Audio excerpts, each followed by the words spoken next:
Today on Drawbli.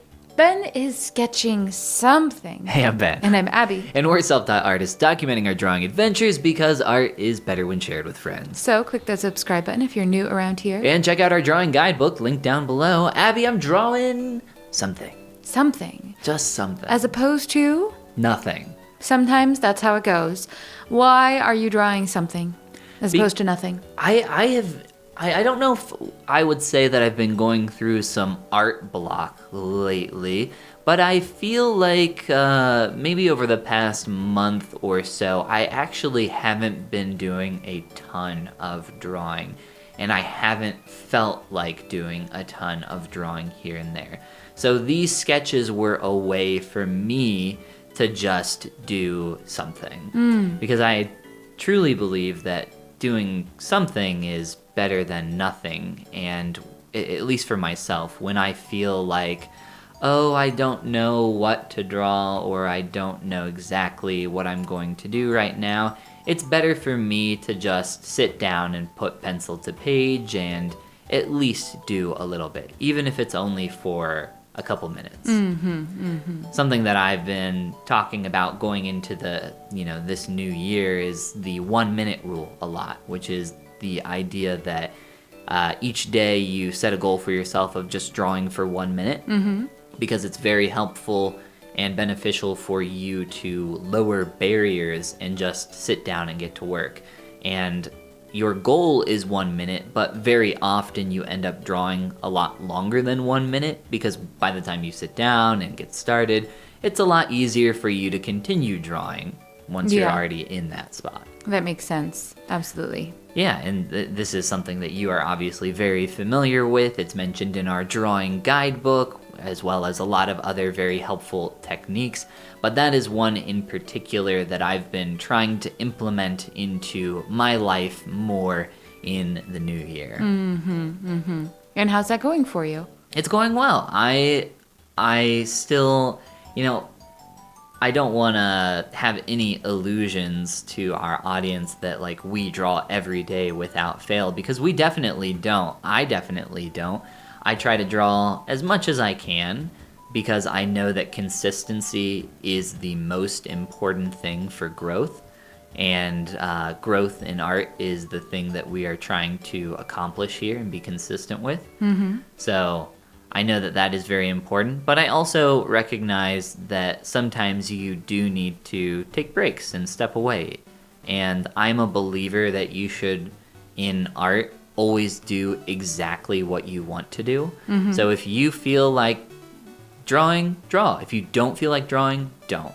And if you do want to draw more but you don't feel like it, take some time to figure out like why that is. Take a break, step away, assess, ask yourself some questions, all stuff that we talk about in our guidebook that we don't need to get into here too deeply. But so I am drawing something here rather than drawing nothing. And sometimes that's half the battle. Yeah, I had that experience at somewhere the other day where I had opportunity to draw on my iPad, but I didn't want to. And so I didn't make myself. Instead, I got out sheets of blank paper and I had a single pen, and I just kind of went back to what I always used to do, which was just draw on paper with pen.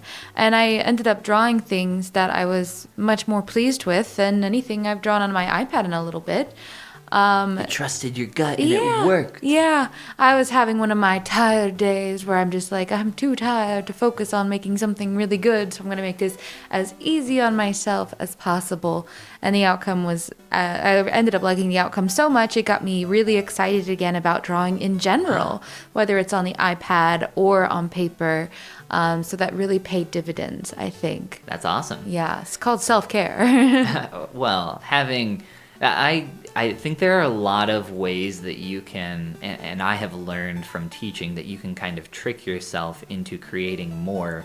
And one of them is giving yourself easy wins. Giving yourself, there are periods of growth that you go through. You are, as an artist, always improving even when it feels like you aren't. And sometimes you might have good days and sometimes you might have bad days. But typically your observation of your growth comes in waves, where for a long time you'll feel stagnant, and then one day you'll finish a piece and be like, oh, wow, I've really improved lately. So it often comes in waves, and it's not always super obvious that you're improving. And I mention this because a technique that you can use to really help yourself observe your growth as an artist is to give yourself easy wins. And you can accomplish that by finding a project that you would consider to be just below your skill level. If you can look at something and say, oh, I could draw that pretty easily, that would be a great project for you to kind of go the extra mile on. Maybe like an animal. Right, like an animal. You did that in some recent videos. When we started Drawbli, we did a lot of animals because we were terrified of doing people because we thought they would look bad. And rightly so.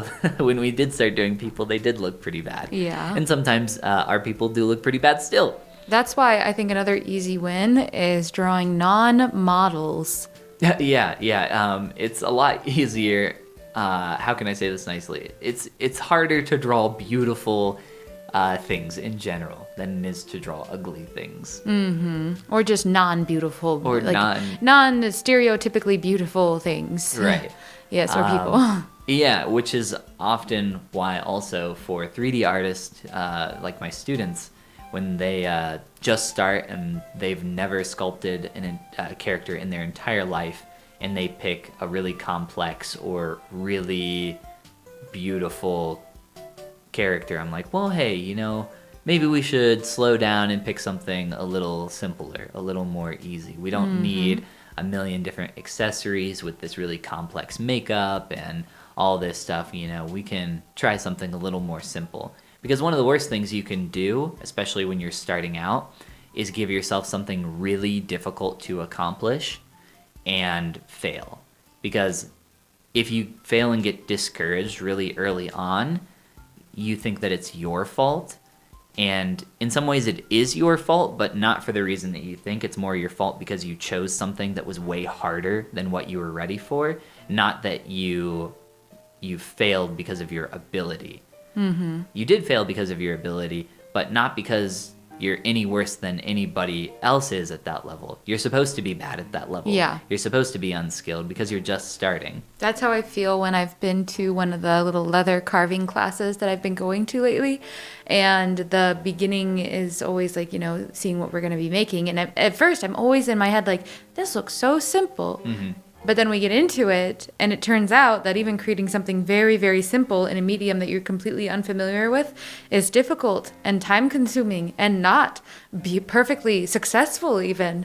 So it hits home. So Abby's gotten into leather working lately, and her very first leather class that she went to, she created, what is that, a stencil? What's that? What are those called? I don't know if it's called a stencil, but She had a little square of leather, about the size of the palm of your hand, and on it they embossed a skull, and then they painted the leather and stained the leather and did all this stuff to the leather. But anyway, before she went, she said, "Hey, do you want to come with and just hang out?" I think we've told this story while I do the leather. I don't know if we have or not, but I was like, "Sure. How long do you think it'll take?" And she said, "Maybe an hour." I had no idea. Yeah, right. So I go, and it ends up being 3 hours. I was as surprised as you were. Right. But yeah, I recommend in general, give yourself some easy wins if you want to see that skill improve. When I went back to make a belt with no carving or designs at all, just straight from cowhide to belt, that took 4 hours. 4 hours? Yeah. That's insane. Yeah. But now you have a really cool belt. I do. I'm going back again to make another one with my dad. Wow, how exciting. And I'm excited. Do you want this next belt that I'm making? Because I probably don't need 2 belts. Yeah, if you want to make a belt for me, that would be cool. Yeah. Now I do need it to be really thick, and I need like a cool steer head on the belt buckle. We can't carve them. And it needs to be like solid gold. No. Well, I can get you a gold one. And it needs to say like badass on it. Or no, we'll like say none of those things. No, country boy. Nope, not happening. Corn man. There will be no words. Soybean lad. You can't have all that. It is Lost in the maze. It's going to take me 4 hours to make a simple belt with a simple buckle. Born and raised in Indiana. Can't have that either. Well, if you want to be born and raised in Indiana, click the like and subscribe button and check out our guidebook, link down below. And share your work on Instagram with #Drawbli because drawing is better with friends. And this is the part where we say... Goodbye. Goomba. I really like, by the way, your sketch of the girl with the freckles on it. Thank you. Yeah, Wow. that was a really nice one. Good job. Corn lad. Corn lad.